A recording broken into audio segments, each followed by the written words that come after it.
So we'll move it. I want to welcome Dr. Paul Hruz, who is PhD specializing in endocrinology, among other things, from the University of Washington. Cross-sex hormones are being offered on college campuses through college-affiliated hospitals and at clinics, in college towns such as Planned Parenthood. And many Planned Parenthood clinics, if not all, offer cross-sex hormones, and Dr. Hruz will fill us in on the effects of cross-sex hormones in both males and females, including the most recent research that has caused some countries to take a U-turn in their guidance on the use of these hormones. So thanks very much, Paul. Work away. Well, thank you very much for that introduction. And it really is a pleasure for me to be here with all of you. I really thank you for joining in this outstanding discussion.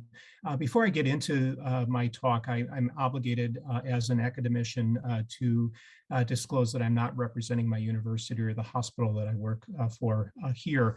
But I do want to point out what I'm going to talk about is the use of hormones, sex hormones, as an attempt to alleviate suffering for those individuals that experience this condition of gender dysphoria, which we've already discussed this afternoon.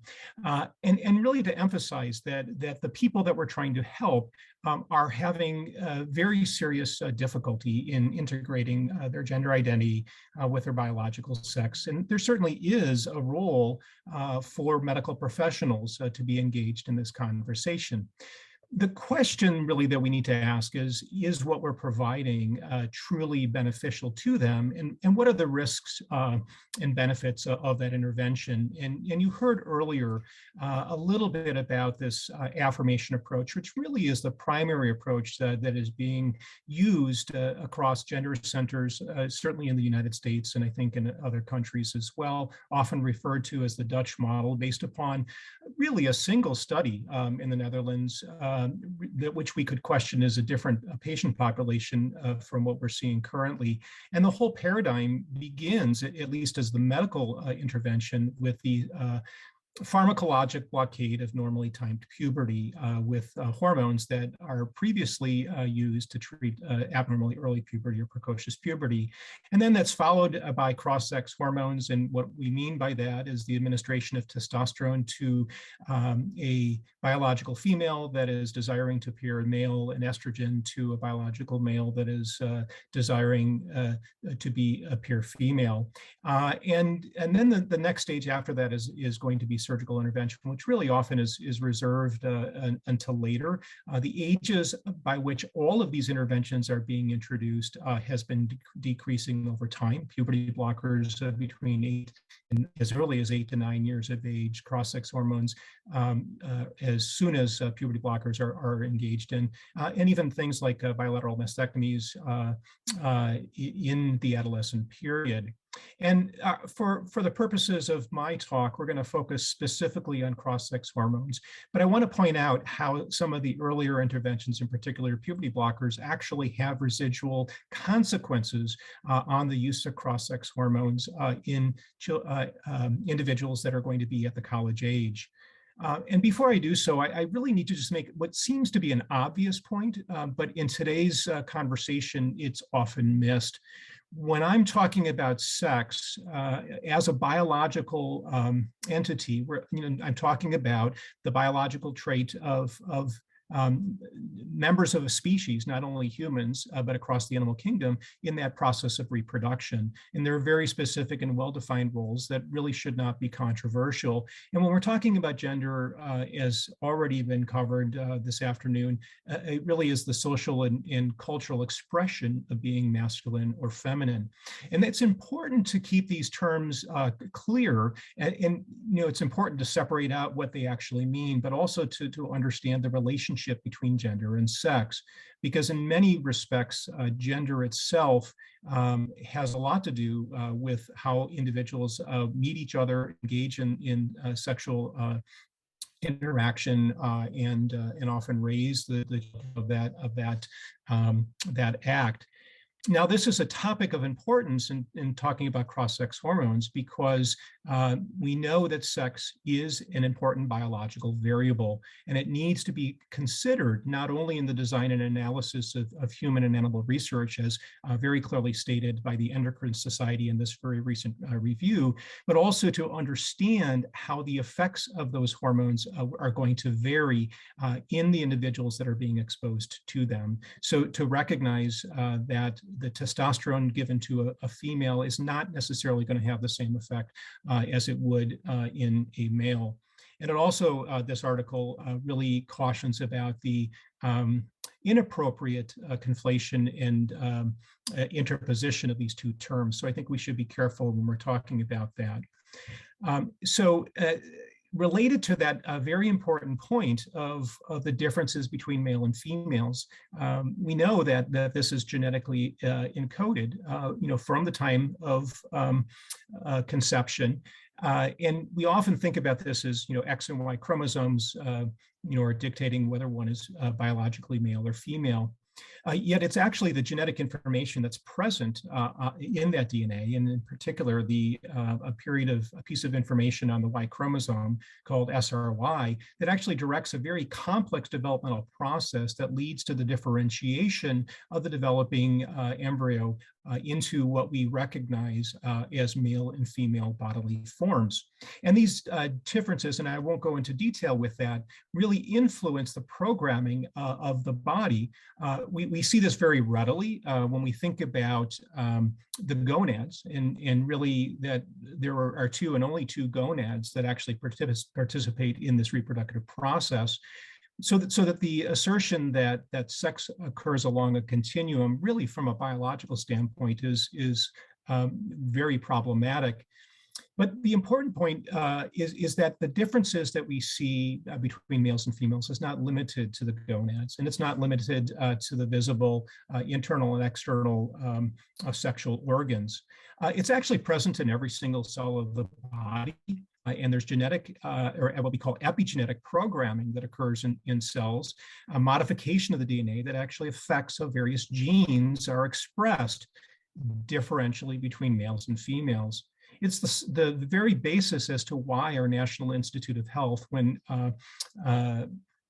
considering new drugs, needs data on and studying both males and females, recognizing that the response to medications can vastly differ between males and females. We also see this in various disease states, and an important, and I think this is a very amazing difference, is that if we look at the same genetic mutation, whether it's inherited from the mother or the father, can often lead to two entirely different diseases. So this is an example of chromosome 15 mutations leading to either Prader-Willi syndrome or Angelman syndrome. Again, only that's going to be very important as we consider, the effects of cross-sex hormones in the individuals who are receiving them. And just so everyone is on the same page, when we're talking about hormones, by definition, this means that it's a substance that is produced in one part of the body and is transported through the bloodstream to a distant site within the body. And there really are several different types of hormones. The ones that are important related to gender dysphoria are the steroid hormones, and it's specifically the sex steroid hormones. They are usually produced in the gonads or in the adrenal glands, and they can do a number of functions other than virilization or feminization of the body or controlling the function of the gonads. So they have important roles in responding to stress and controlling body salts as well. It's also important to realize that we talk most frequently about estrogen and testosterone, and indeed those are the predominant hormones that are present in males and females and males respectively, but there's a whole family of related steroid hormones. And so to understand what is going on when we apply this to try to alleviate suffering in people that have gender dysphoria by giving them these hormones at really supraphysiologic levels for one's biological sex, what are the consequences going to be?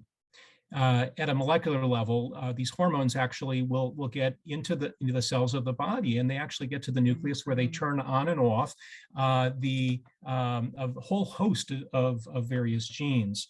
So I think it's important to keep that in mind, and we can't just focus upon whether it's having the desired feminization or virilization effects.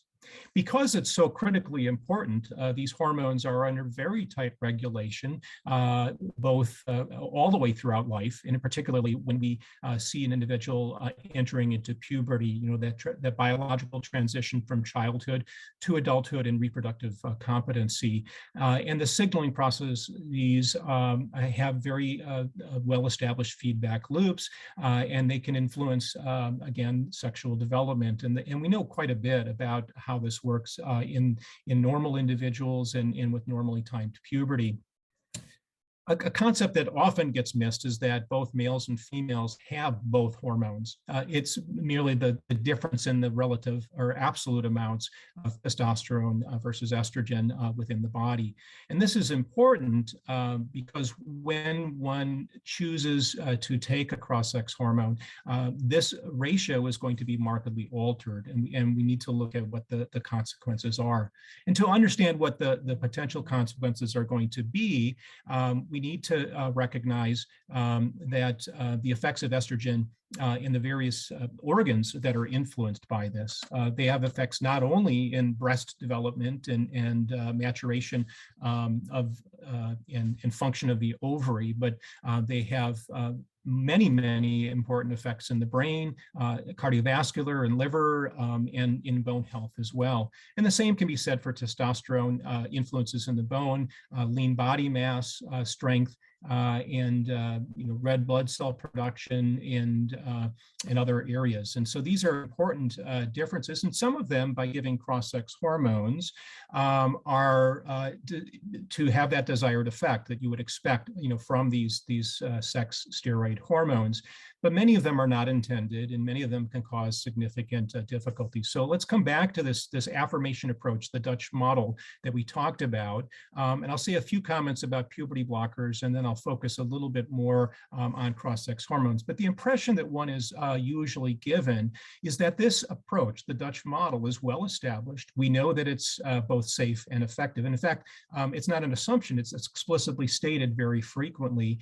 And it's often difficult when professional organizations like WPATH, make the statements that this is the only way or the best way to approach the suffering that one experiences with gender dysphoria.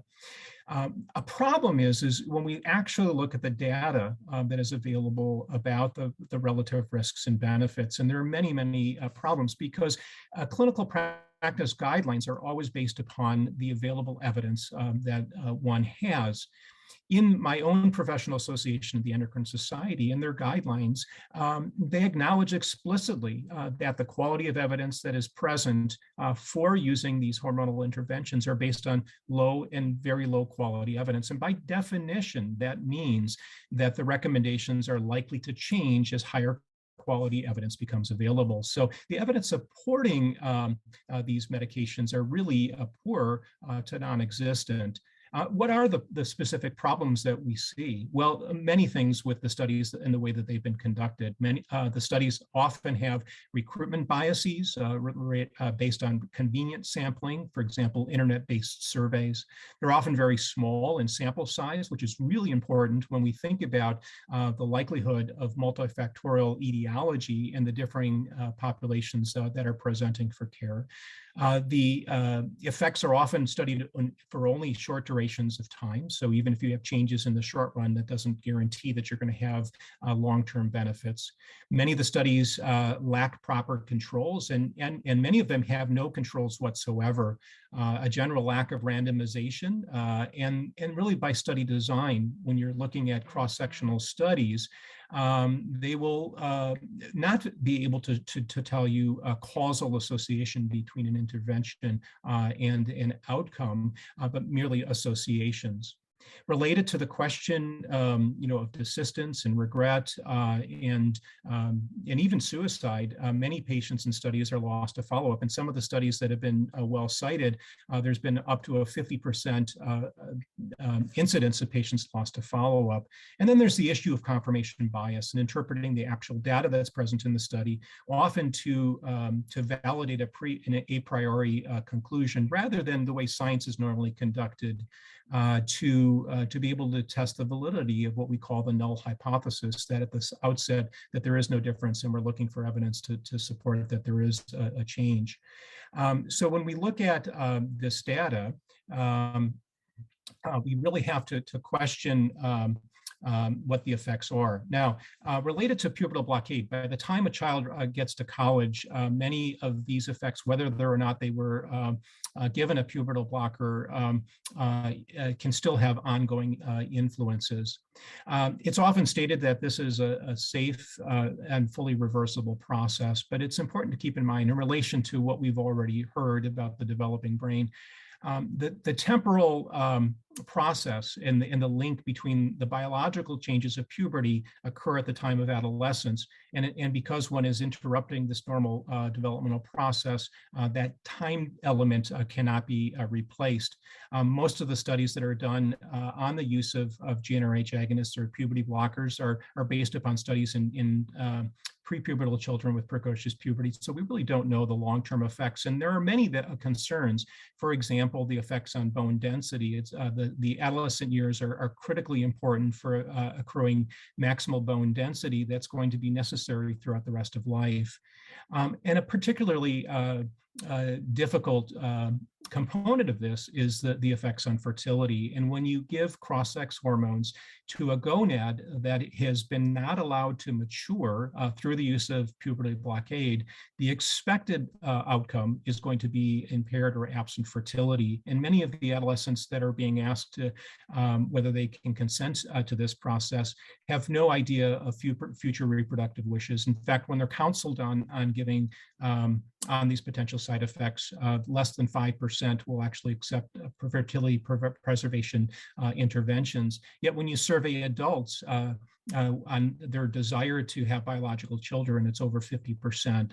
And then there's the question about how much this so-called pause button is actually influencing these individuals to go on to later stage of gender affirmation. Almost 100%, 95 to 100% of individuals in the published studies thus far that have received puberty blockers have gone on to receive cross-sex hormones.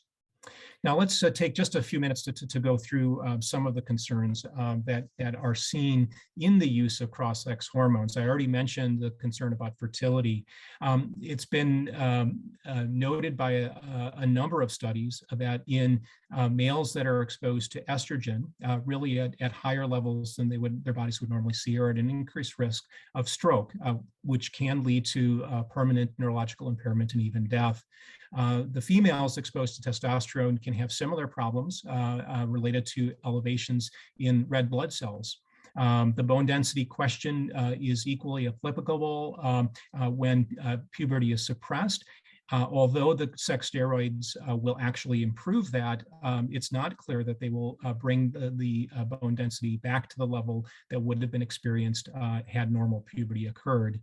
Many questions that remain about cardiovascular risk or risk of heart disease, change in metabolic profile, risk of diabetes and obesity, severe acne. I list that as an important side effect because many of these individuals are intensely focused on the appearance of their body, and having disfiguring acne can lead to the distress that is present. Many unknown questions about cancer risk that really have not been adequately addressed. Just to give you a perspective on this, when we're talking about this is just one example. This is the level of testosterone that is experienced by a female that is undergoing gender affirmation by getting exogenous testosterone.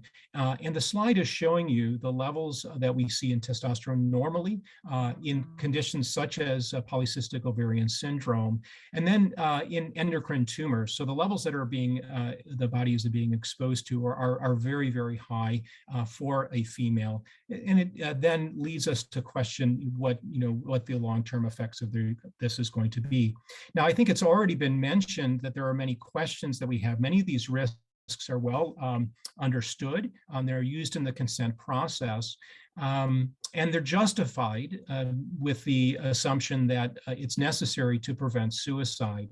And there's really no data that we have long-term on adolescents that were introduced through the Dutch model to know what the long-term effects are. The best data we have are from population-based studies in Sweden, where all of the individuals in that country have their medical records available for investigation. And it's already been mentioned that the suicide rates remain elevated, and mental health utilization and really all-cause mortality is elevated above the background population. From a scientific standpoint, we can't say that the intervention itself, what the influence of affirmation was on that outcome, because these were not controlled studies. But we can say with confidence that they didn't really fix the problem. So I think it's important to be aware of that as we proceed and try to manage this. And the recognition of the low quality data that is present is not is being recognized increasingly in other areas like